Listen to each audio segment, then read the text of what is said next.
രേഷ്മാസ് കിച്ചണിലോട്ട് ഏവർക്കും സ്വാഗതം. ഞാനിന്ന് തയ്യാറാക്കാൻ പോകുന്നത് പപ്പായ ചേർത്തിട്ടുള്ള ഒരു മോരുകറിയാണ്. അതെങ്ങനെ എളുപ്പത്തിൽ തയ്യാറാക്കാമെന്ന് നോക്കാം. അതിനായി ഞാനിവിടെ ഒരു കുക്കറിൽ കുറച്ച് പപ്പായ അരിഞ്ഞ് ചേർത്ത് കൊടുത്തിട്ടുണ്ട്. ഏകദേശം ഇതുപോലൊരു ബൗളിൽ നിറച്ചാണ് ഞാനൊരു പപ്പായ അരിഞ്ഞ് ചേർത്ത് കൊടുത്തിരിക്കുന്നത്. ഇനി ഇതിലേക്ക് 2 പച്ചമുളക്, 1/4 ടീസ്പൂൺ മഞ്ഞൾപ്പൊടി, 1 ടീസ്പൂൺ ഉപ്പ്, ഇനി വേവാൻ ആവശ്യമായി കുറച്ച് വെള്ളം കൂടി ചേർത്ത് കൊടുത്ത് നമുക്ക് വേവിച്ചെടുക്കാം. ഞാനിവിടെ 2 വിസിൽ വരുന്നത് വരെയാണ് വേവിക്കുന്നത്. ഇനി വേവുന്ന സമയം കൊണ്ട് അരപ്പ് തയ്യാറാക്കാം. അതിനായി ഞാനിവിടെ 1 കപ്പ് തേങ്ങ ചിരകിയതെടുത്തിട്ടുണ്ട്. അതിലേക്ക് 2 പച്ചമുളക്, ഒരു 3 ചെറിയ ഉള്ളി, 1 ടീസ്പൂൺ നല്ല ജീരകം, ഒരു 1/4 ടീസ്പൂൺ മഞ്ഞൾപ്പൊടി. ഇനി അരയ്ക്കാൻ ആവശ്യത്തിനായി കുറച്ച് വെള്ളം കൂടി ചേർത്ത് കൊടുത്ത് നല്ല ഫൈനായിട്ട് അരച്ചെടുക്കാം.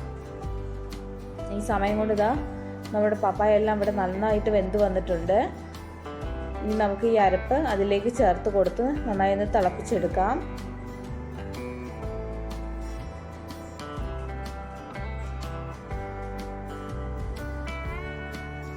നന്നായി തിളച്ച് വന്നതിന് ശേഷം സ്റ്റൗ ഓഫ് ചെയ്യാം.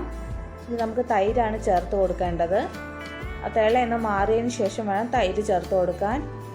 ഞാനിവിടെ 1 കപ്പ് തൈര് ഞാൻ ചേർത്ത് കൊടുക്കുന്നുണ്ട്.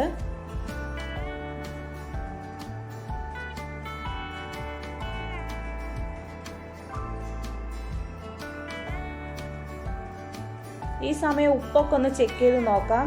എനിക്കിവിടെ ഉപ്പ് കുറച്ച് കുറവുണ്ട്, അതുകൊണ്ട് ഞാൻ 1 ടീസ്പൂൺ ഉപ്പും കൂടിയാണ് ചേർത്ത് കൊടുത്തിരിക്കുന്നത്.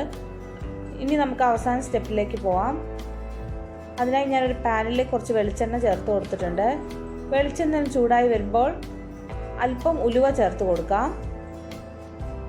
ഉലുവെന്ന് കളർ ചേഞ്ചായി വരുമ്പോൾ നമുക്ക് കുറച്ച് കടുക് കൂടി ചേർത്ത് കൊടുക്കാം. കടുകൊക്കെ ഒന്ന് പൊട്ടി വരുന്ന സമയത്ത് 2 അല്ലി വെളുത്തുള്ളി അരിഞ്ഞതും, ഒരു 2 ചെറിയുള്ളി അരിഞ്ഞതും, കുറച്ച് കറിവേപ്പിലയും കൂടി അതിനകത്ത് ചേർത്ത് കൊടുത്ത് നന്നായിട്ടൊന്ന് വഴറ്റിയെടുക്കാം. ഇവയുടെ നിറമെല്ലാം മാറി ഒരു ഗോൾഡൻ നിറമാകുമ്പോൾ നമുക്ക് കറിയിലോട്ട് ചേർത്ത് കൊടുക്കാം. അങ്ങനെ നമ്മുടെ എളുപ്പത്തിൽ തയ്യാറാക്കാവുന്ന പപ്പായ മോരുകറി ഇവിടെ റെഡി ആയിട്ടുണ്ട്. ഉച്ചയ്ക്ക് ചോറിൻ്റെ കൂടെ എല്ലാം കഴിക്കാൻ നല്ല രുചിയാണ്. എല്ലാവരും ഒന്ന് ട്രൈ ചെയ്ത് നോക്കി അഭിപ്രായം പറയണം. ഈ വീഡിയോ നിങ്ങൾക്ക് ഇഷ്ടമായെങ്കിൽ ലൈക്ക് ചെയ്യാനും ഷെയർ ചെയ്യാനും സബ്സ്ക്രൈബ് ചെയ്യാനും മറക്കല്ലേ. താങ്ക്